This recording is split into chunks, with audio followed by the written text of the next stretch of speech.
O professor André Luiz, que é um cristão ortodoxo, reagiu ao meu vídeo criticando o padre Paulo Ricardo, que disse que Maria teria tido mais fé do que Jesus, e eu falei que isso é um verdadeiro absurdo que vem para sustentar a mariolatria dos católicos romanos. Como o professor André Luiz é uma pessoa que normalmente tece críticas de maneira um pouco mais educada, eu vou procurar aqui manter o nível. Eu vi que ele fez um comentário no meu vídeo, que eu respondi, não sei se ele viu a minha resposta, e eu pessoalmente também não fui conferir a resposta dele, então acredito que a nossa interação vai se dar melhor via vídeos-resposta. Então, vocês sabem como é que funciona, vou colocar aqui o vídeo dele na íntegra. Eu estou gravando esse vídeo exatamente no mesmo dia que o André Luiz fez esse react a mim, e vou respondê-lo de acordo com a minha perspectiva e a perspectiva da tradição reformada sobre esse assunto tão complexo que é a cristologia. Em uma das minhas respostas a ele, nos comentários, na verdade acho que foi minha única resposta, ele fez um comentário e eu respondi, eu mencionei que cristologia é um campo realmente complexo, um campo que tem muitas nuances, e embora eu tenha feito críticas ao padre Paulo Ricardo, como sou um crítico dele, eu reconheço que existem nuances muito importantes na cristologia e eu acredito que esse react é uma oportunidade para elucidá-las melhor. Então peço que você curta esse vídeo, compartilhe para o máximo de pessoas que você puder e vamos que vamos. Eu botei na velocidade 1.75 porque o professor André Luiz ele fala muito devagar, então acho que não vai prejudicar aí o acompanhamento do que ele diz. Bem-vindos a mais um vídeo no canal do André Luiz. Hoje eu vou comentar esse vídeo do Gabriel Enes, um vídeo lançado ontem denominado A Mariolatria dos Papistas nos leva a admitir heresias cada vez piores. O Gabriel Enes ele vai comentar uma fala do padre Paulo Ricardo e vai acusar o padre Paulo Ricardo de duas heresias. A primeira heresia é negar o concílio de Calcedônia, negar o quarto concílio ecumênico, que estabeleceu a cristologia ortodoxa, a cristologia que fala que Cristo tem uma dupla natureza, né? Ele é plenamente homem e plenamente Deus, e essas duas naturezas, elas se unem na pessoa divina de Cristo, na união hipostática. Olha só uma pequena correção do que ele falou. Eu não disse com todas as letras que o padre Paulo de Ricardo ele negou o Calcedônia, mas ele falou algo que, se levado às últimas consequências, nega a Calcedônia. É uma distinção sutil, mas só para esclarecer bem o que eu falei. É muito provável que, em alguma ocasião, alguma personalidade pública diga algo que, de fato, contradiz um concílio, ou contradiz algum dogma estabelecido. Mas, às vezes, a pessoa simplesmente errou. O caso do padre Paulo de Ricardo, ao meu ver, pesa mais contra ele porque ele disse isso duas vezes. Pelo menos duas vezes. Uma eu compartilhei no meu Instagram e outra eu fiz esse react. Então, só uma distinção importante. Vamos ver qual que é a outra heresia que ele diz que eu acusei o padre. Então, segundo Gabriel Enes, essa fala do padre Paulo Ricardo contraria as definições de Calcedônia. E a causa dessa heresia do padre Paulo Ricardo, segundo Gabriel Enes, é a mariolatria católica romana. Então, a mariolatria do padre Paulo Ricardo e dos católicos romanos em geral. É bom aqui a gente só elucidar um pouco melhor o que eu falei, que é o seguinte, de fato eu vejo que o padre Paulo Ricardo é uma pessoa que cai abertamente em uma mariolatria. Existem católicos romanos e católicos romanos. Como eu sempre procuro explicar, eu, como trabalho na área da apologética, eu lido com sistemas teológicos. Existe um sistema teológico católico romano, um sistema teológico protestante, reformado, luterano e por aí vai. E avaliando a consistência dos sistemas teológicos em si próprios e a partir da Escritura Sagrada, que nós protestantes tivemos com autoridade absoluta, nós admitimos algo como heresia ou não. E o caso do padre Paulo Ricardo é um caso de aberta mariolatria. Ele fala coisas completamente absurdas do ponto de vista protestante. Então, eu mais uma vez reafirmo que, de fato, vejo uma mariolatria muito presente nas falas do padre Paulo Ricardo. Uma coisa que chega a ser incômoda de se ouvir. Mas esse não é o ponto aqui, mas sim o que o André Luiz vai dizer em resposta ao que eu trouxe. Então vamos lá. Dessa nova contenda entre protestantes evangélicos e católicos romanos para expor a doutrina ortodoxa sobre esse ponto. Eu sou cristão ortodoxo e estou expondo aquilo que eu entendo sobre a santa tradição ortodoxa. Então vamos ver. Esse é um ponto interessante, tá? Eu gostaria muito de ver o que ele, enquanto ortodoxo, tem a dizer sobre isso. Lembrando que a teologia ortodoxa ela tem muita diferença em relação ao catolicismo romano. Francamente, André Luiz, me espanta essa sua proximidade com os católicos romanos. Eu não sei se você vai explicar em algum momento aí nesse vídeo, mas confesso que estou aí ansioso para tentar entender essa afinidade que você tem com os romanistas. Mas vamos lá, né? como é que o Gabriel Enes vai fazer as suas denúncias contra o padre Paulo Ricardo, vai denunciar as supostas heresias do padre Paulo Ricardo, e como um cristão ortodoxo poderia comentar essa questão.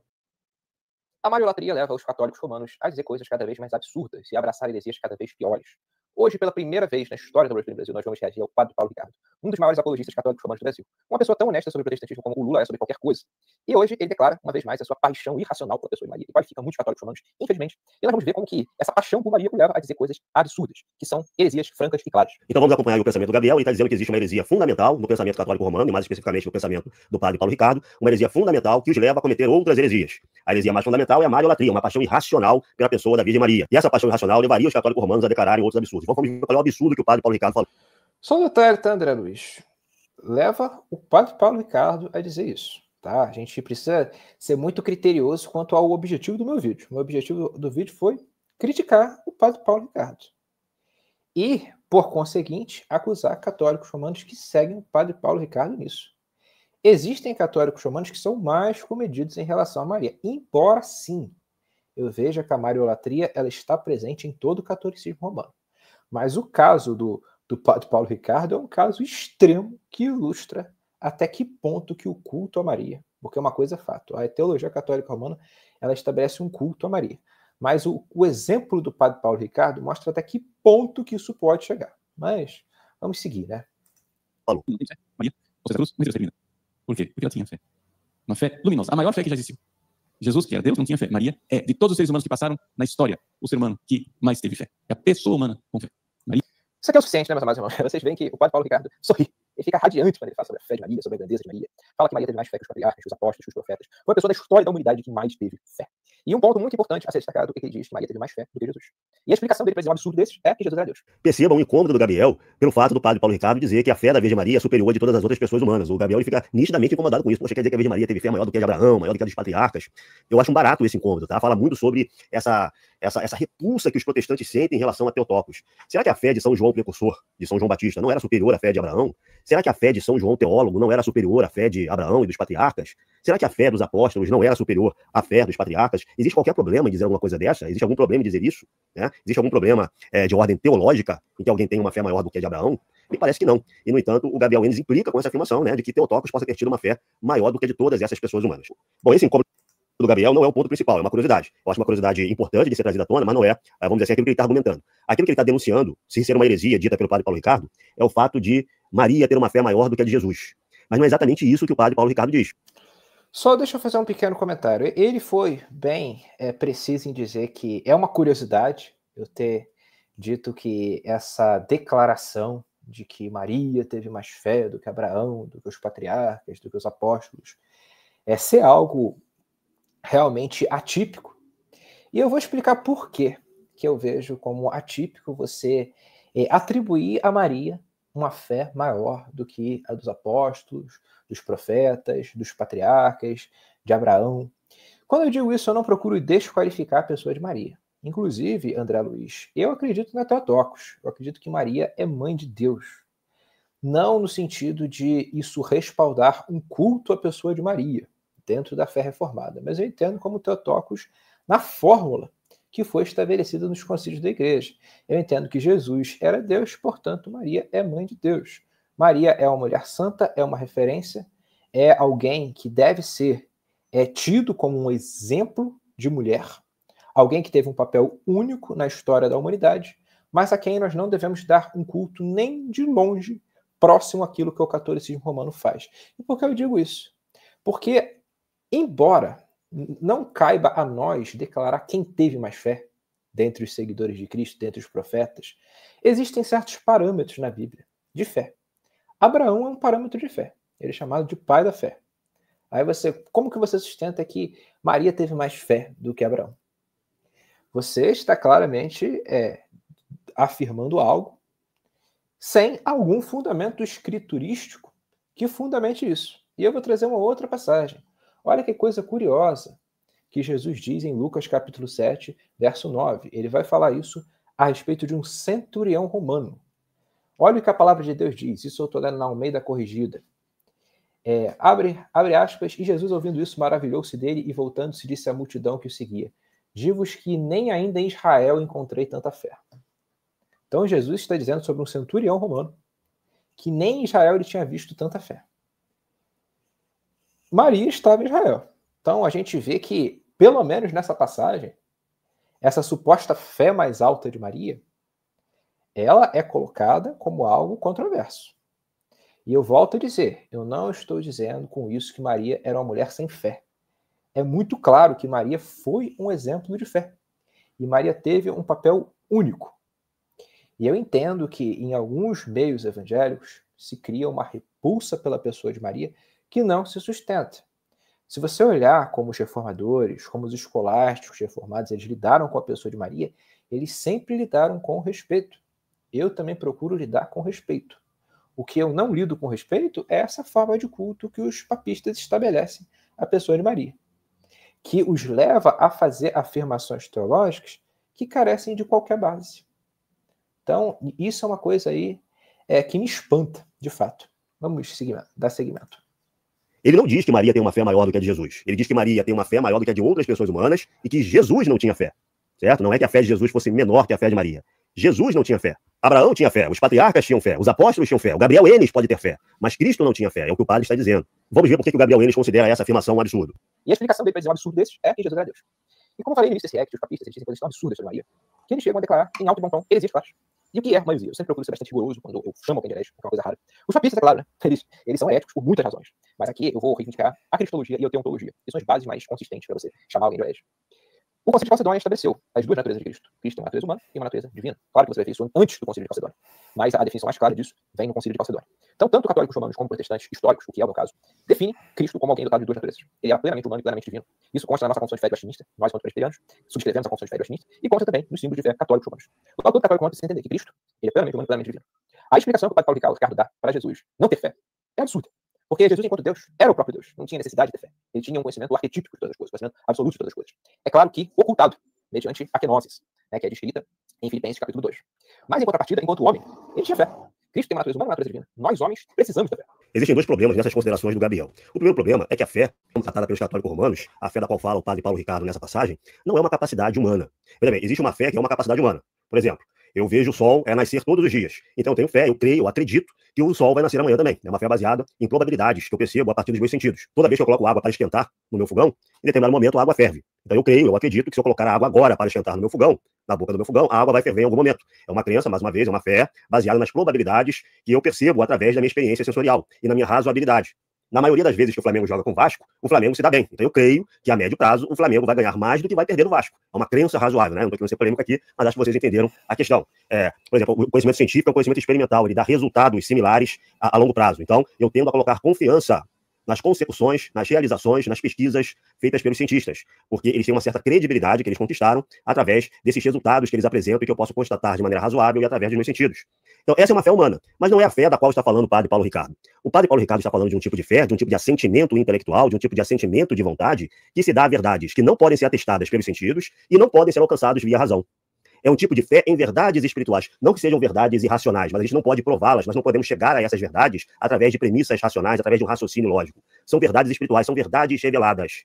Essa fé que nós podemos depositar nesse tipo de verdade, que são verdades, são alegações, afirmações que não se veem, que não são possíveis de serem alcançadas racionalmente, esse tipo de fé é um dom de Deus, segundo a teologia católica romana. É um dom de Deus, é uma fé que é proporcionada pelo próprio Deus. É uma virtude sobrenatural, que o catolicismo romano chama de virtude teologal. Não é uma capacidade humana, é algo que Deus confere a determinadas pessoas. É um dom que dá uma garantia interior à vontade e ao intelecto da pessoa e uma capacidade da pessoa a aderir a essas proposições reveladas. O homem ele pode batalhar para ter fé, ele pode lutar para ter fé, mas essa luta por si só não garante a conquista dessa fé. É necessário que Deus proporcione essa fé à pessoa. Então, para o catolicismo romano, essa fé não é uma capacidade meramente humana, no sentido de que nós podemos conquistá-la através de esforços humanos. Ela é conferida pelo próprio Deus. É uma virtude teologal. Existem pessoas que não têm essa fé sobrenatural, essa fé nas verdades reveladas, não receberam essa graça divina. E, no entanto, elas são pessoas humanas. Tá? Não é por não terem fé que elas deixam de ser humanas, porque essa fé, segundo o catolicismo romano, não é uma capacidade meramente humana. As pessoas podem não ter fé por duas razões. Uma, porque elas não receberam essa graça divina, ou porque elas receberam uma graça ainda maior de Deus.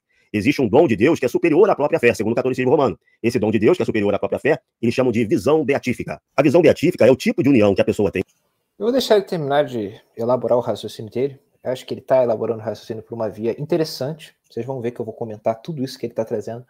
Mas esse ponto da visão beatífica, eu até fico curioso em saber se ele, como ortodoxo, crê nisso também.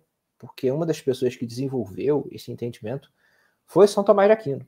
né? Tomás de Aquino foi quem desenvolveu isso de uma maneira bem consistente. Não sei se foi só ele que falou sobre isso, mas sei que um teólogo disruptivo nesse aspecto foi Tomás de Aquino. E a gente vai falar um pouco sobre essa visão beatífica mais à frente. Mas é aí que está um grande ponto de divergência da fé protestante e da fé católica romana. Mas vamos seguir para a gente poder dar uma resposta completa. Tem com Deus no reino dos céus. No reino dos céus, a pessoa não vai precisar mais de fé, porque ela vai ver Deus face a face. Ela vai ter um conhecimento direto de Deus. Ela não vai precisar mais desse dom, que é o fundamento das coisas que não se veem, porque ela vai estar vendo o próprio Deus. Essa doutrina católica romana se baseia na primeira epístola de São Paulo aos Coríntios. Na primeira epístola aos Coríntios, São Paulo vai discutir os dons espirituais. São porventura todos apóstolos, todos profetas, todos doutores, todos taumaturgos? Tem todos os dons de curar doenças, falam todas diversas línguas, tem todos os dons de as interpretar? Asperai, pois, aos dons superiores, e eu vou mostrar-vos um caminho ainda mais excelente. Então existem dons espirituais que são superiores a outros. Ainda que eu fale a língua dos homens e dos anjos, se não tiver amor, caridade, sou como um bronze que soa, ou como um símbolo que tine. E ainda que eu tivesse o dom da profecia, e conhecesse todos os mistérios e toda a ciência, e tivesse toda a fé, até o ponto de transportar montanhas, se não tiver caridade, né, o amor cristão, não seria nada. Então ele começa a fazer toda uma apologia do amor cristão, da caridade, como o dom superior. E durante essa apologia, durante esse capítulo 13 da 1 Coríntios, São Paulo vai dizer: a caridade nunca há de acabar, nem mesmo no céu, mas as profecias passarão, as línguas cessarão, e a ciência será abolida. Com efeito, imperfeitamente conhecemos e imperfeitamente profetizamos. Mas quando vier o que é perfeito, será abolido o que é imperfeito. Quando eu era menino, falava como menino, pensava como menino, discorria como menino. Mas quando me tornei homem feito, dei de mão as coisas que eram de menino. Nós agora vemos Deus como por um espelho, obscuramente, mas então veremos face a face. Agora conheço-o em parte, mas então hei de conhecê-lo como sou conhecido. Então o que São Paulo está dizendo, segundo a interpretação católica romana, é que nesse momento nós temos um determinado tipo de conhecimento de Deus, uma determinada capacidade de união com Deus. A fé é um tipo imperfeito de união com Deus. É uma união necessária para a salvação, é um dom que vem do alto, ela é extremamente importante e necessária para o homem decaído, que precisa ser salvo, mas existe um dom maior ainda, que é o conhecimento de Deus através do amor, que nós só teremos no reino dos céus, nós só teremos na eternidade. Então na eternidade nós teremos um conhecimento de Deus superior ao conhecimento de Deus que nós temos agora.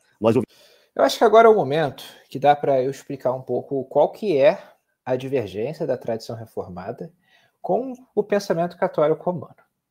E como eu respondi ao professor André Luiz no meu comentário de resposta, que eu não sei se ele viu, eu tenho plena ciência de que para o catolicismo romano a fé ela é algo imperfeito. De fato, como ele bem falou, é algo necessário para a salvação. Nenhum católico romano vai negar que a fé seja necessária para a salvação.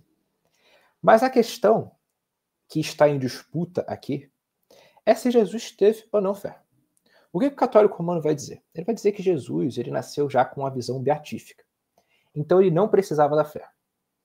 Já eu, na minha argumentação, o que eu trouxe? Cristo teria tido fé. Não enquanto Deus. Porque sendo Deus, ele tinha o conhecimento arquetípico. Ele tinha onisciência. Mas enquanto homem. E como que eu dou a minha evidência para crer dessa forma? Aí eu vou reivindicar a Escritura Sagrada. Como que Hebreus define fé? Eu vi que o professor André Luiz ele deu uma definição de fé mais genérica, do tipo, eu creio que o Flamengo sempre ganha do Vasco quando joga com o Vasco. Isso é uma fé que se baseia o quê? Em um aparente número de evidências em favor de você crer em algo. Ou, eu tenho uma saca cheia de bala, eu peguei uma bala de morango, peguei outra bala de morango, peguei outra bala de morango, eu acho que a próxima bala vai ser de morango, porque eu creio que vai ser uma bala de morango. Isso é uma forma de fé. É o que dá base ao que a gente chama de raciocínio indutivo. Mas não é esse tipo de fé que a gente está falando, André Luiz. Eu estou falando do tipo de fé conforme a Escritura define fé.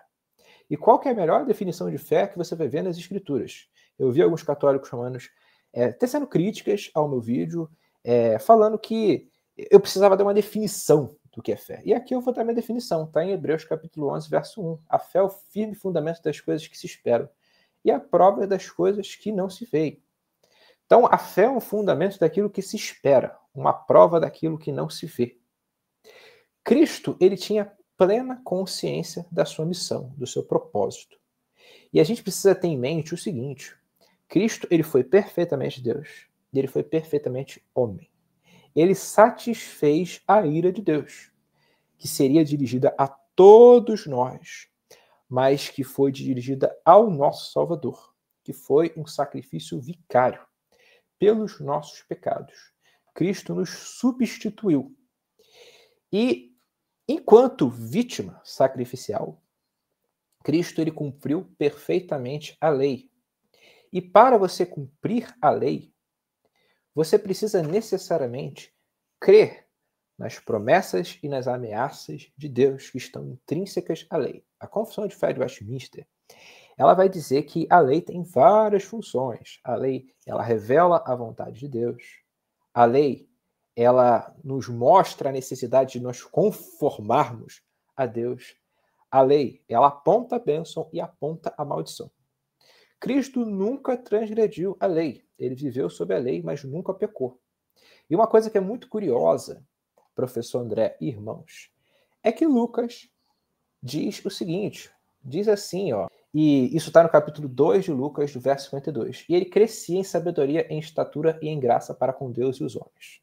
Quando o evangelista Lucas, eu pergunto para vocês, diz que Jesus crescia em sabedoria, em estatura e graça, ele está dizendo, por conseguinte, que Jesus carecia de graça enquanto Deus, que ele carecia de sabedoria enquanto Deus? De maneira alguma, mas ele carecia dessas coisas enquanto homem. Cristo nasceu um bebê. Cristo se desenvolveu. Inclusive, isso, a meu ver, até dignifica a pessoa de Maria. Porque quem foi que amamentou Jesus? Quem foi que cuidou de Jesus? Quem foi que o deu todo o auxílio para que ele se desenvolvesse? Maria, sua mãe. Então, é correto a gente dizer que, em certo aspecto, Cristo teve, sim, fé. Ele cresceu em fé. Em uma fé perfeita. Volto a dizer. Isso na sua natureza humana. Na sua natureza divina, ele era todo suficiente. Ele era plenamente divino. Ele era o esplendor da glória do Pai. Mas negar que Cristo tenha tido um desenvolvimento, no entendimento da tradição reformada, é um erro. É um erro. E notem bem, quando eu digo que Cristo teve fé, eu não estou dizendo que Cristo precisava de uma fé salvífica. Porque nós, professor André Luiz, nós precisamos da fé salvífica. Porque nós nascemos no pecado. A teologia ocidental, tanto católica romana quanto protestante, especialmente a teologia protestante calvinista, vai entender a depravação total, vai entender que nós nascemos no pecado. Nós nascemos herdando o pecado de Adão e inclinados ao mal.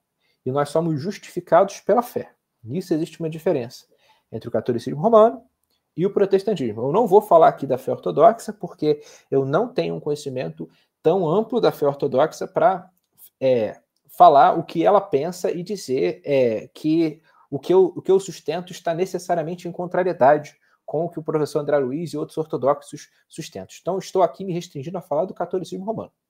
O catolicismo romano entende que a justificação ela se dá pela fé e pelas obras. Mas a fé está lá, como algo necessário para a salvação. Cristo ele não precisava dessa fé salvífica.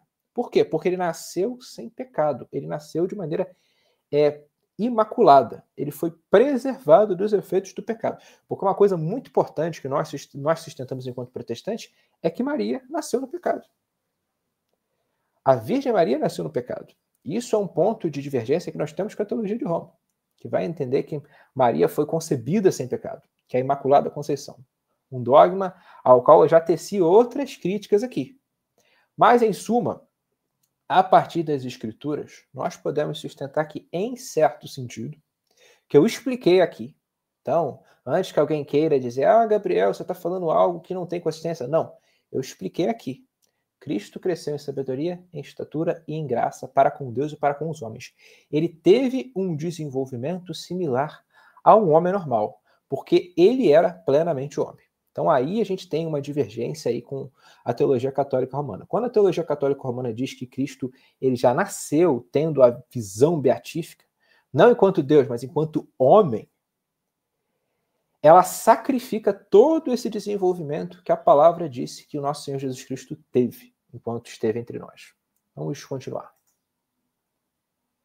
Veremos face a face, e não hoje obscuramente, como por um espelho. Então, para os católicos romanos, a visão beatífica é um tipo de união com Deus, um tipo de conhecimento unitivo, conhecimento por experiência, por participação, conhecimento direto, que ele não é mediado por palavras, por conceitos, por imagens, é uma união íntima, direta e pessoal com o próprio Senhor, que os homens só terão plenamente no reino dos céus. Quando o padre Paulo Ricardo diz que a Virgem Maria tinha fé, ele está dizendo o seguinte, segundo a doutrina católica romana: Theotokos, assim como todas as outras pessoas humanas, Theotokos precisou da fé ao longo de sua vida e só tem a visão beatífica, só teve a visão beatífica quando chegou no reino dos céus. Então, como todos os outros seres humanos, ao longo de sua vida, ela tinha uma união imperfeita com Deus, um conhecimento imperfeito de Deus mediado pela fé, e só teve esse conhecimento perfeito, só teve a união perfeita no reino dos céus, quando então a fé dela é substituída pela visão beatífica. É o que ele está dizendo. Já Cristo é diferente. Cristo, enquanto homem, ele tem a visão beatífica desde o início de sua vida, desde a concepção, desde sua encarnação. A natureza humana...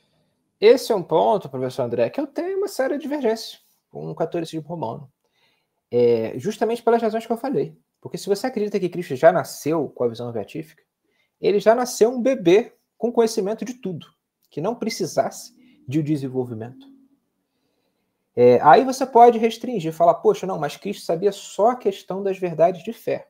Só que o texto bíblico, em Lucas capítulo 5, verso 25, diz que Cristo crescia em sabedoria, em estatura e em graça. Como que o católico romano lida com isso? Lida com uma afirmação de que Cristo crescia em sabedoria, estatura e graça. A gente tem aí um problema muito sério.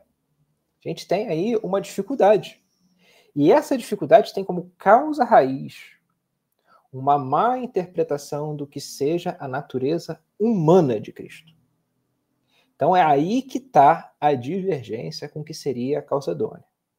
Para os irmãos terem uma ideia de quando que foi desenvolvida essa ideia da visão beatífica. Isso foi desenvolvido na Baixa Idade Média, na escolástica, de maneira bem posterior aos pais da igreja. Eu não sei sequer se os ortodoxos acreditam nisso. Tá? Até gostaria que o professor André Luiz falasse. Não sei se mais para frente ele vai falar, que eu estou curioso em entender isso. E diga-se de passagem, os eruditos reformados eles foram contra essa ideia de visão beatífica, por uma série de questões, que toca tanto a forma como o homem foi criado, quanto a natureza de Cristo. Porque o senhor Tomás de Aquino dizia que Adão, antes da queda, ele tinha o donum superavitum, que era um dom acrescentado a ele, a partir do qual ele tinha essa visão beatífica, antes da queda. Nós, enquanto reformados, nós negamos o donum superavitum. Nós entendemos que Adão, antes da queda, ele foi criado perfeito. O problema de Adão se deu quando ele transgrediu a lei. A lei de Deus era muito clara nos tempos de Adão. Não comer do fruto. Adão comeu do fruto, ele transgrediu, ele caiu em pecado. Para Tomás de Aquino, foi tirado de Adão o donum superavitum. Mas isso é uma coisa que eu vou explicar em outra ocasião. Posteriormente eu pretendo falar mais sobre o tomismo, explicar mais das razões pelas quais eu sou um crítico do tomismo, mas vamos seguir. Humana de Cristo, diferente da de todos os demais homens, ela não precisou da fé, porque ela já tinha a visão beatífica desde o início da concepção no ventre da Virgem Maria. Cristo, desde sempre, como homem perfeitíssimo, partilhava do conhecimento unitivo que os santos, todos os demais santos, todas as demais pessoas que serão salvas, só vão conquistar, vão receber de Deus no reino dos céus. Então o que o padre Paulo Ricardo está dizendo é que a natureza humana de Cristo está em outro patamar em relação à da Virgem Maria e a de todos os demais santos, né? E por que o padre Ricardo fala que isso acontece por Cristo ser Deus? É porque ele está negando Calcedônia, porque ele está negando a natureza humana de Cristo? Não, é justamente o contrário, ele está afirmando Calcedônia. Na verdade, a natureza humana de Cristo partilha da visão beatífica desde sempre, desde a encarnação, por causa da união hipostática. Segundo Calcedônia, a pessoa de Cristo, a hipóstase de Cristo, tem plenamente a natureza humana e plenamente a natureza divina. Ou seja, existe uma união da natureza divina e da natureza humana na pessoa de Cristo. É em virtude dessa união hipostática, é em virtude dessa união da natureza divina e da natureza humana na hipóstase de Cristo, na pessoa de Cristo, é que Cristo tem, enquanto homem, a visão beatífica desde sempre, algo que os demais homens só terão no reino dos céus. O Gabriel, ele pode negar a existência da visão beatífica, desse conhecimento de Deus face a face no reino dos céus. Ele pode fazer ele pode dizer o seguinte: visão beatífica não existe. Ou então ele pode dizer, a visão beatífica existe no reino dos céus, mas Cristo, enquanto homem, não tinha visão beatífica. Cristo, enquanto homem, ele era incapaz de ter esse conhecimento mais perfeito de Deus. Como homem, ele precisava da fé. Ele pode diminuir a visão que ele, Gabriel, tem da natureza humana de Cristo. Ele pode dizer que a natureza humana de Cristo não era tão perfeita assim quanto seria no reino dos céus, quanto a natureza dos santos no reino dos céus. E, vamos dizer assim, assumir o ônus dessa alegação, certo? Mas não há, nessa doutrina católica romana e nessa fala do padre Ricardo, nenhuma mariolatria, nem qualquer negação de Calcedônia. O que existe... Veja bem, professor André Luiz, eu acho que aí você está misturando um pouco as coisas, né? Vamos primeiro falar sobre a questão da cristologia, depois a gente vai para da mariolatria. Porque o que eu sustentei foi o seguinte: a mariolatria levou o padre Paulo Ricardo a fazer uma afirmação que entra em conflito com o que seria a doutrina das duas naturezas de Cristo, se levado às últimas consequências. Mas ok, o que ele falou é o seguinte: o Gabriel ele pode negar a ideia da visão beatífica e assim diminuir a humanidade de Cristo. Eu não diminuo a humanidade de Cristo, professor André Luiz. Sabe por quê? Porque eu entendo que, embora Cristo tenha tido fé, a fé dele foi uma fé perfeita.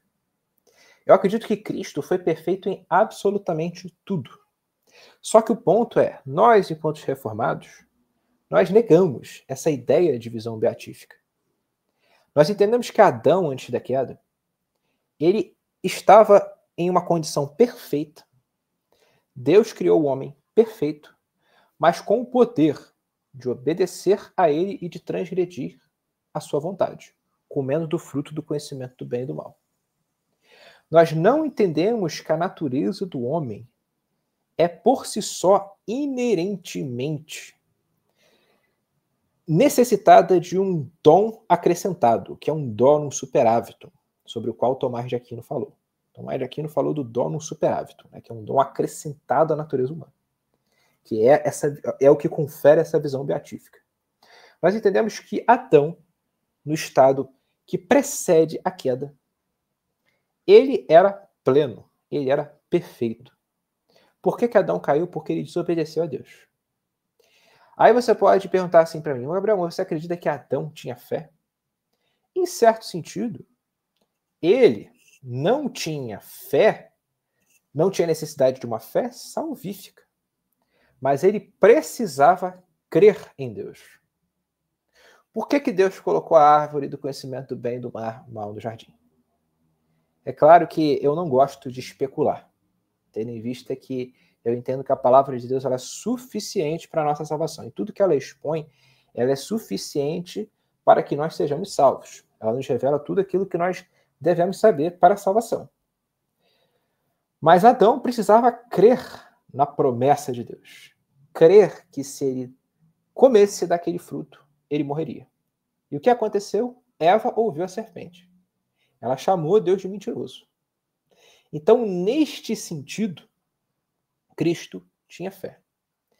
E quando eu digo que Cristo tinha fé, eu não estou diminuindo ele enquanto homem. Pelo contrário, eu estou reafirmando: Cristo foi o homem perfeito. Cristo andou de forma plena, de forma santa, de forma íntegra. E eu digo mais uma coisa, senhor André Luiz. Você deu uma explicação aí rigorosa, né? Eu admito, você deu uma explicação aí muito adequada do que a teologia católica romana pensa. Mas agora, por que o padre Paulo Ricardo não fez isso? Por que no meio de uma homilia ele me solta uma frase polêmica dessas, sem contextualizar? Com intuitos de a seguir dizer que a gente deve pedir fé a Maria, que é um outro absurdo. Que no meu entender, no entender bíblico e protestante, é uma mariolatria. É algo a se pensar, né? Porque o padre foi e me soltou uma coisa dessas. Inclusive, na outra ocasião que ele diz algo parecido, ele admite, ele fala, nossa, padre, que escândalo. Eu explico. Mas ele não entrou nessa questão de visão beatífica, ele não entrou nessa questão de, Cristo já nasceu com a visão beatífica e ele era Deus e não precisava da fé. Mas veja bem o que o padre falou. Em um sentido, Maria é maior que Jesus. Essa fala é uma fala problemática. E aqui eu estou dizendo problemática em termos retóricos. Você fez um vídeo aí de 35 minutos para reagir ao que eu trouxe e tentar explicar o lado do padre. Só que ele não teve esse cuidado. E a gente é responsável por aquilo que a gente fala. Veja bem, você está fazendo um react a um vídeo meu. Eu não expliquei essas coisas no detalhe. Eu simplesmente peguei uma fala dele e avaliei de forma mais imediata. Eu estou fazendo o que aqui? Estou me explicando de maneira mais rigorosa. Agora, você tomou as dores do padre aí, está tentando explicar o que ele pensava, o que ele não fez. Tampouco se preocupou com isso. existe é uma alta cristologia. O que existe é uma percepção muito elevada da natureza humana de Cristo. A natureza humana de Cristo é tão perfeita que ela goza desse conhecimento unitivo total e pleno que os santos só terão no reino dos céus. Então o que o Gabriel está dizendo não tem sentido, pelo contrário, ele está se equivocando em diversos aspectos. A fala do padre Ricardo não é maior, na verdade ele está dizendo que a Theotokos ela precisa da fé e só teve a visão beatífica no reino dos céus, como todas as outras pessoas humanas, não há nada diferente nela disso. E está dizendo que Cristo, diferente de todos os outros seres humanos, tinha a visão beatífica desde a concepção, certo? Então ele está adotando aqui uma postura cristológica altamente elevada, uma alta cristologia, e está dizendo que Cristo só tem essa visão beatífica desde a concepção justamente por causa da união hipostática, justamente por causa das definições dogmáticas de Calcedônia. E como é na Igreja Ortodoxa? A Igreja Ortodoxa não lida com o conceito de visão beatífica. Ó, agora é que eu quero entender bem a visão dele. Quero entender a visão ortodoxa. Porque você vê que ele mesmo admite que a Igreja Ortodoxa não entende essa ideia de visão beatífica. O que eu acho muito curioso, tá? Muito curioso esse auxílio que o professor André Luiz presta a católicos romanos, sendo que a Igreja Ortodoxa ela é rival, historicamente, da Igreja Católica Apostólica Romana. Mas como eu já expliquei, o que o padre Paulo Ricardo faz não é uma alta cristologia, mas é uma cristologia que ela se baseia em um erro, que desconsidera a humanidade de Cristo.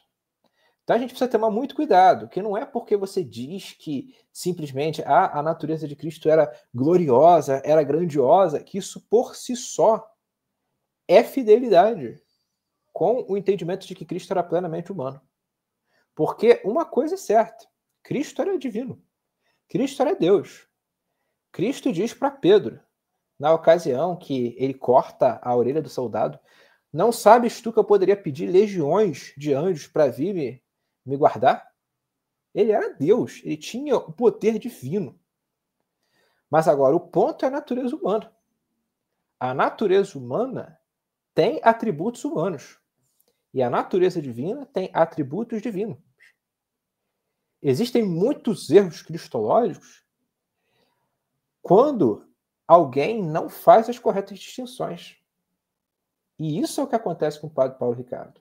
Agora, uma coisa que eu esqueci de comentar, que ele falou da mariolatria, diz que o erro que o padre Paulo Ricardo comete, ele comete em contexto de mariolatria.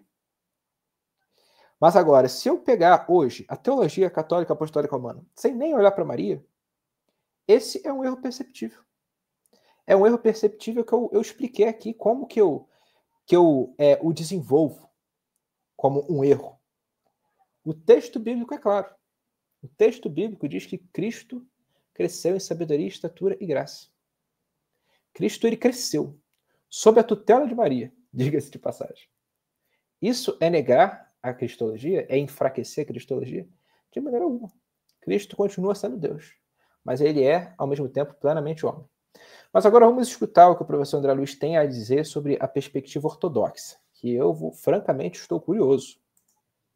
A Igreja Ortodoxa, ela lida com o conceito de teoses, deificação. Segundo os santos padres, a queda trouxe 3 grandes males para os seres humanos. O primeiro é a desordem das paixões. As capacidades do corpo e da alma humana, as capacidades psicossomáticas que nós temos, estão desordenadas, estão desarranjadas. Elas não cumprem o fim para o qual elas foram criadas. Elas não cumprem o papel para o qual elas existem. Elas têm, vamos dizer assim, um desvio de função. E por isso, nós temos uma tendência a pecar. Nós temos uma tendência a falhar o alvo, a não cumprir o objetivo para o qual nossas faculdades foram criadas. Desordem das paixões, pecado. O terceiro grande mal é a morte, a separação da alma e do corpo, que leva o homem à escravidão no Hades. Esses são 3 obstáculos criados para a união entre homem e Deus. E esses obstáculos foram completamente derrubados por Cristo.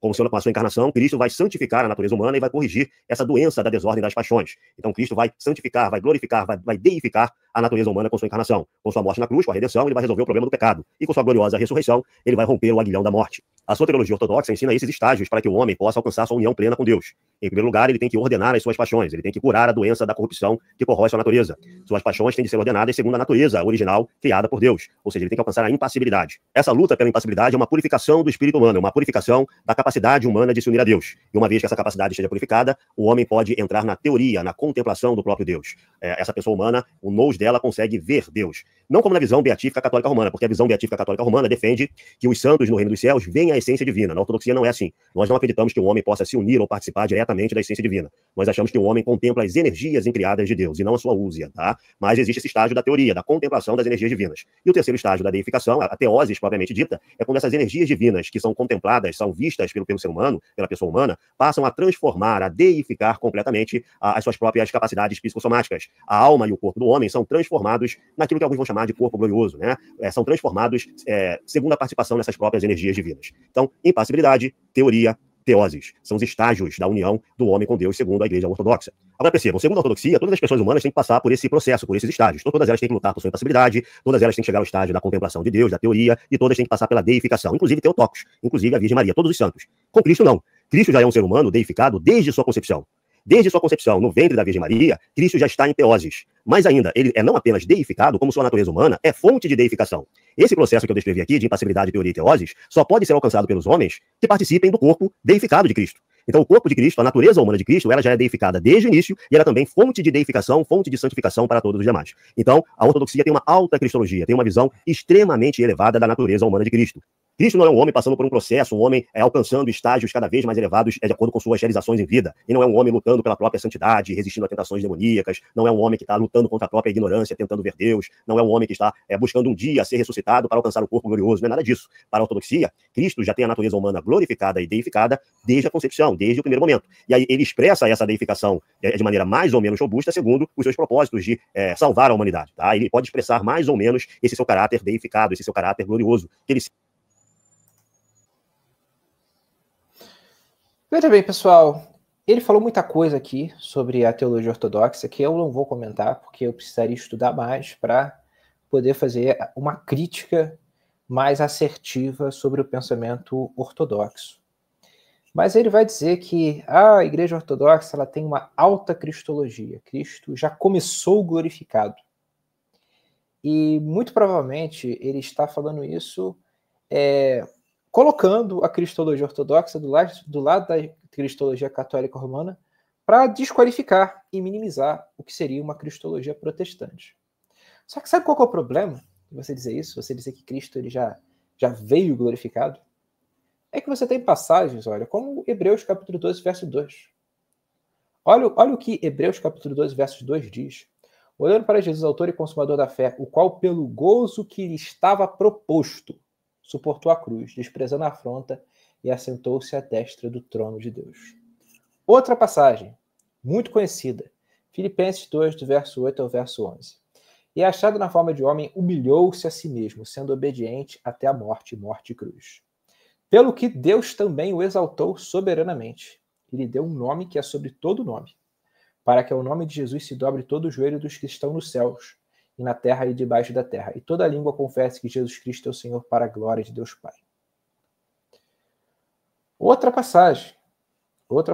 Ó, isso aqui é uma passagem veterotestamentária. É o Salmo 16, do verso 9 ao verso 11. Por isso está alegre o meu coração e se regozija a minha glória. Também a minha carne repousará segura. Pois não deixarás a minha alma no inferno, nem permitirás que o teu santo veja a corrupção. Far-me-ás ver a vereda da vida, na tua presença há fartura de alegrias, a tua mão direita há delícias perpetuamente. Isso aqui é Davi falando enquanto profeta. Que Cristo desceria às regiões abissais. Aqui a nossa tradução chama de inferno, mas no original, salvo engano, é o Sheol, seria as regiões abissais. Nem permitirás que o teu santo veja corrupção. Ou seja, Cristo passou por uma humilhação, mas ele não permaneceria humilhado. E olha que coisa gloriosa. Todas essas passagens que eu li, elas mostram Cristo, ou apontam Cristo passando por um processo. Um processo em que ele é humilhado e ele é exaltado. Não faz sentido você dizer que Cristo sempre foi glorificado no mesmo sentido. Enquanto Deus, ele é cheio de glória. Ele é plenamente divino, ele não precisa de nada. Os nossos concílios ecumênicos vão dizer que as três pessoas, as três hipóstases da Trindade são plenamente divinas, o que envolve o Deus Filho. Mas Cristo, em seu ofício, sendo Deus homem, passou por um processo de ocultamento da sua glória para cumprir o seu ofício como mediador. E cumprindo esse ofício, ele passou pela humilhação e ele foi exaltado. Então, isso que parece ser uma alta cristologia tem contrariedades com o texto bíblico. E o texto bíblico é a autoridade suprema. A Igreja Católica Apostólica Romana não vai dar à Escritura a autoridade absoluta. Ela vai colocar a Escritura em pé de igualdade com a tradição e entender que existe um magistério como árbitro entre os dois, que dá a interpretação correta de ambos. Nós, como protestantes, temos um problema com isso. E a Igreja Ortodoxa também tem os seus desvios, que eu não conheço bastante para apontar, mas pelo menos aí, com o que o professor André Luiz disse, eu já tenho problemas. Então percebam, pessoal, não é porque você fala que determinada cristologia ela glorifica Cristo, que ela necessariamente glorifica Cristo, entendendo o papel de Cristo, que é divino e que é humano. Nós, enquanto reformados, entendemos que a natureza humana de Cristo ela não é uma natureza humana como a de qualquer um de nós, no sentido de que Cristo foi concebido sem o pecado, como Adão era antes da queda. Mas ele em tudo foi tentado. As tentações que Cristo passou foram reais. O crescimento na graça, na sabedoria, foram reais. E isso está na Bíblia, está na Escritura, de maneira manifesta. Vamos prosseguir para a gente caminhar para o final. Sempre teve. Agora, muitos evangélicos têm uma visão minorada da natureza humana de Nosso Senhor. Muitos evangélicos acreditam que Cristo só vai ter um corpo glorioso após a ressurreição. Muitos evangélicos acreditam que Cristo estava lutando, em algum grau, com sua ignorância do plano divino. Por isso ele precisa de fé. Né? Ele precisa de fé porque ele não tem conhecimento pleno de Deus face a face e do plano divino enquanto homem. Muitos evangélicos acreditam, inclusive, que Cristo foi tentado pelo diabo. Veja só. As escrituras relatam que Cristo vai ao deserto e o diabo ousa tentar Cristo, ousa fazer sugestões demoníacas para Cristo. Isso é uma coisa. Outra coisa é acreditar que, subjetivamente, Cristo se sentiu sugestionado pelo demônio. Que Cristo se sentiu tentado pelo capiroto. Isso não faz o mínimo sentido do ponto de vista ortodoxo. Cristo ele não podia ceder a tentações, ele não podia se sentir sugestionado pelo demônio, pelo simples fato de que Cristo não tinha uma natureza decaída. A natureza humana de Cristo, ela era glorificada. Isso é correto, tá? Isso que ele falou, uma coisa assim, tem um ponto de concordância aqui com o que ele diz, e tem um ponto de discordância. Primeiro, ele falou alguns evangélicos, então ele é bastante modesto na crítica dele, e eu entendo que sim, tá, professor André Luiz? Isso é um ponto que eu concordo com você. Alguns evangélicos, eles têm uma interpretação muito equivocada sobre a natureza humana de Cristo. Porque a natureza humana de Cristo, como até disse antes de você falar, não era como a nossa natureza humana. Era uma natureza perfeita, como era a natureza de Adão antes da queda. Mas as tentações de Cristo foram reais, não no sentido, veja bem, que ele pudesse cair, que ele foi de alguma maneira sugestionado por Satanás a adorar o próprio capiroto. Cristo nunca faria isso. Por que ele nunca faria isso? Porque ele era Deus. É porque existe, de fato, uma união hipostática.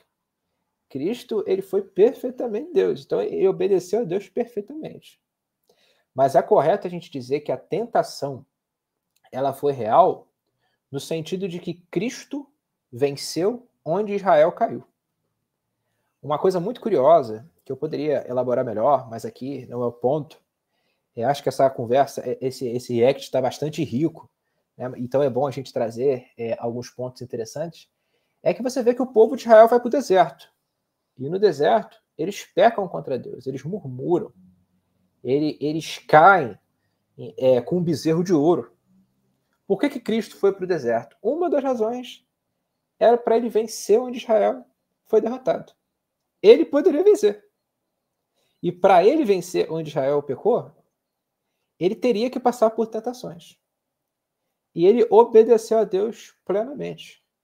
E um detalhe muito importante é que como que Jesus vence o diabo? Vence evocando as escrituras sagradas. As 3 citações que Cristo usa para vencer Satanás estão no livro de Deuteronômio. Ele usa a lei de Deus contra o demônio. O que ele estava fazendo? Ele estava ensinando o caminho da vitória. Nosso Senhor Jesus Cristo venceu Satanás. Resistiu Satanás. Ele poderia ter caído? Não poderia. Mas é fato que ele venceu, sendo Deus. Então a gente, enquanto reformado, entende isso. Nós entendemos que Cristo ele tinha uma plena compreensão da sua missão, professor André Luiz. Cristo ele não tinha crises de fé, no sentido de ele em algum momento trepidar, em algum momento poder cair. Não, ele não poderia cair. Mas isso não torna as tentações, as provações, os sofrimentos que ele sofreu, desculpem aqui o pleonasmo, menos reais. Tudo isso foi real, mas foi suportado por ele. Como o texto bíblico diz. O texto bíblico diz. Olha, Hebreus capítulo 12, verso 2, repetindo.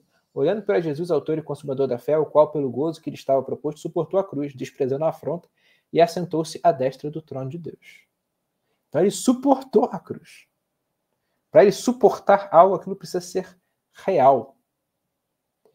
E é dito que Cristo foi obediente até a morte. Morte de cruz, uma morte dura, uma morte torturante. Isaías, capítulo 53, do verso 10 ao verso 11, vai dizer: todavia o Senhor agradou Moê-lo fazendo enfermar. Quando a sua alma se expuser por expiação do pecado, verá sua posteridade. Prolongará os seus dias e o bom prazer do Senhor prosperará na sua mão. Ele verá o trabalho de sua alma, o trabalho da alma de Cristo, um trabalho penoso, e ficará satisfeito. Com o seu conhecimento, o meu servo justo justificará muitos, e as iniquidades deles levará sobre si. Então, é preciso a gente resgatar uma cristologia alta. De fato, eu concordo. Mas essa cristologia alta não está na Igreja Católica Apostólica Romana, e pelo pouco que eu ouvi aí do professor André Luiz, também não está no entendimento católico ortodoxo, ou no entendimento ortodoxo, perdoe-me. Porque eu não conheço o entendimento ortodoxo, né? Até é um ponto que eu acredito que eu precisaria me inteirar mais, admito, mas eu vejo que aqui tudo que eu falei no meu vídeo sobre a fala do padre ainda se mantém. Ainda se mantém. Volto a dizer que lá eu não dei toda essa fundamentação, não fiz todas essas explicações, mas eu trouxe algo que procede. A gente vê, à luz dos textos bíblicos. Vamos só ouvir mais um pouquinho e a gente finaliza. Desde o princípio, não era uma natureza decaída. O diabo ousou tentar o Senhor porque o diabo desconhecia o mistério da encarnação. Ele desconhecia o mistério da natureza glorificada e edificada de Cristo, da natureza de Cristo nascido da Virgem Maria, certo? Por desconhecer esse mistério, ele ousou tentar o Senhor da Glória. Mas o Senhor da Glória não se sentiu tentado em nenhum momento. Mas muitos evangélicos acreditam nisso, acreditam que Cristo se sentiu tentado. Ele teve que lutar interiormente contra tentações demoníacas, o que para nós, ortodoxos, é completamente blasfemo. Implica que Cristo teria nascido com o pecado original. Implica que Cristo teria uma desordem de paixões, uma tendência pecaminosa. Eu não acho que esse seja o caso do Gabriel Enes, mas muitos evangélicos pensam assim. Eu já vi evangélico dizendo, inclusive, que quando Cristo se torna homem... Que bom, eu vejo assim que o professor André Luiz ele tem uma honestidade, uma boa vontade que é louvável, tá?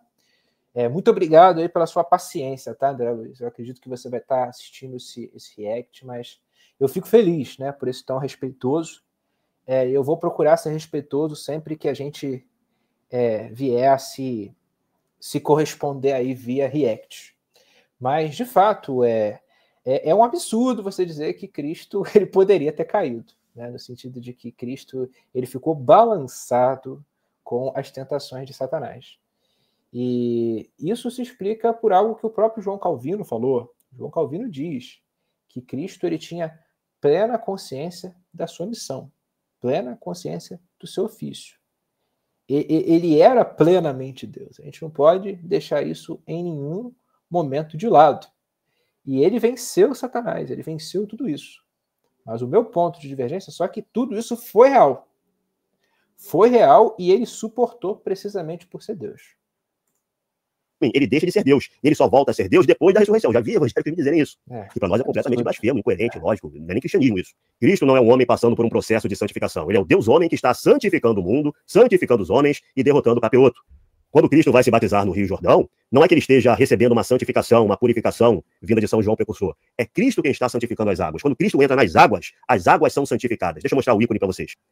Aqui é o ícone da teofania, ou do batismo de Cristo. Vocês veem que Cristo é batizado por São João Precursor. O Espírito Santo, ele aparece no céu, assim como a voz de Deus Pai. E aqui você tem essas figuras aqui, ó. montadas em peixes e que estão fugindo de Cristo. São os camulhãozinhos, capirotos, de mão peluda, fugindo de Cristo. Cristo, ao entrar nas águas, livra as águas de qualquer presença demoníaca, santifica as águas. A presença de Cristo é que vai deificar a natureza, que vai levar Deus à natureza. Toda a história da vida de Nosso Senhor, da vida, da paixão, da morte, da gloriosa redenção de Nosso Senhor, é a história de Deus invadindo o mundo, tá? De Deus santificando o mundo. Não é Cristo passando por um processo. É Cristo levando santidade para todas as coisas. Por quê? Porque ele já era santo desde a concepção, e mais do que santo, ele é fonte da própria santificação. Tem um livro muito famoso do Nikos Kazantzakis. Então, pessoal, aqui acho que eu vou encerrar aqui o react. Só vou fazer uma última consideração sobre o que ele falou, que no momento que Cristo ele é batizado por João Batista, ele não estaria passando por um processo, mas santificando o mundo, glorificando o mundo. Essa ideia de que Cristo ele veio para santificar o mundo, glorificar o mundo, é algo com o qual eu não tenho uma divergência. Eu sou um pós-milenista, um pós-milenista preterista parcial. Eu tenho uma escatologia otimista. Eu acredito que, no fim dos tempos, nós teremos uma cristandade universal estabelecida. Logo, eu tenho muita divergência com perspectivas escatológicas mais derrotistas, que acreditam que vai haver um anticristo, que vai haver perseguição, que vai haver uma quase supressão absoluta da igreja. Eu sou crítico a isso, e eu não vou me alongar aqui, porque não é o tema desse vídeo. Mas por que eu estou trazendo isso? Porque eu entendo que um dos papéis de Cristo, que eu diria que até mesmo é negligenciado, por evangélicos, inclusive, é o dessa redenção, essa restauração do mundo. Eu acredito que sim, o papel de Cristo é restaurar todo mundo. E quando eu digo todo mundo, é as pessoas, é o cosmos, é a criação, é tudo. O pecado, ele não é algo que está simplesmente no nosso interior. Ele está no nosso interior, mas ele afetou toda a criação. Ele afetou todas as coisas. E Cristo veio para restaurá-las plenamente. Isso é uma coisa que eu sustento. Inclusive, você vai ver isso de maneira muito presente nos escritos, por exemplo, do teólogo David Chilton. David Chilton tem uma obra chamada Paraíso Restaurado, que ele vai explicar isso de maneira muito rica. No mais, quando Cristo ele foi batizado por João Batista, aquilo ele passando por um processo. Não é um processo, veja bem, na nossa perspectiva, professor André Luiz, que desmerece Cristo, mas é um processo necessário para a nossa salvação. Para a nossa salvação e essa santificação, né, do mundo que Cristo busca com a sua pessoa. Então é correto a gente dizer que Cristo, enquanto homem, ele passou por um processo, sim.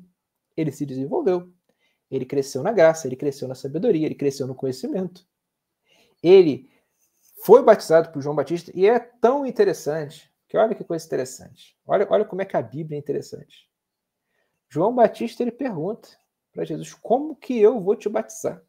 Se você é o Cordeiro de Deus, eu não sou digno de desatar as sandálias dos teus pés. E Jesus responde que era para ser daquele jeito. Aquela era a vontade do Pai. Cristo precisava passar por aquilo. Então existe sim um processo. Uma das coisas que qualifica nós, seres humanos, é uma inserção no tempo. Cristo estava inserido no tempo. E ele precisou passar por um processo. Ele precisou passar por um processo que envolvia o seu reconhecimento enquanto Messias. Então, quando ele foi batizado por João Batista, ele foi reconhecido por muitos como Messias. Na transfiguração, a transfiguração foi um evento que aconteceu somente perante Pedro, Tiago e João. Os outros discípulos não viram a transfiguração. Aquilo teve um propósito. É Cristo crescendo. Não enquanto Deus, mas enquanto homem em seu ofício. Homem em seu ofício de salvador, de mediador, daquele que venceria a morte. E Cristo, tendo uma natureza humana e uma natureza divina, precisava passar por esse processo. Porque Deus não precisa passar por processo. Deus está acima do tempo. Ele é o próprio fundamento do que é o tempo. Ele é o próprio fundamento de todas as coisas, aquele através de quem tudo foi criado. Aqui falando do Logos divino, da segunda pessoa da Trindade. Mas no seu ofício enquanto Cristo, ele passou por isso. E a Escritura é clara. Então, creio que a gente já está com 1 hora de vídeo. Acredito ter sido o suficiente para explicar melhor os meus pontos. Explicar a razão da divergência da tradição reformada com o entendimento católico romano. Aqui vocês podem ver que eu não falei tanto da questão de Maria, porque eu entendo que a maneira como os católicos romanos veem Maria, lidam com Maria, ela tem muitos problemas. Eles fazem efetivamente de Maria um ídolo, mas eu procurei tratar mais da cristologia, de como nós, protestantes reformados, entendemos a cristologia. Reafirmando uma vez mais que essa ideia de visão beatífica é um desenvolvimento católico romano, que teve como expoentes pessoas como Tomás de Aquino, especialmente Tomás de Aquino, que tem aí alguns problemas que a gente elencou aqui. Curta, comente, se inscreva no canal, você que ainda não é inscrito. Um forte abraço a todos e até a próxima.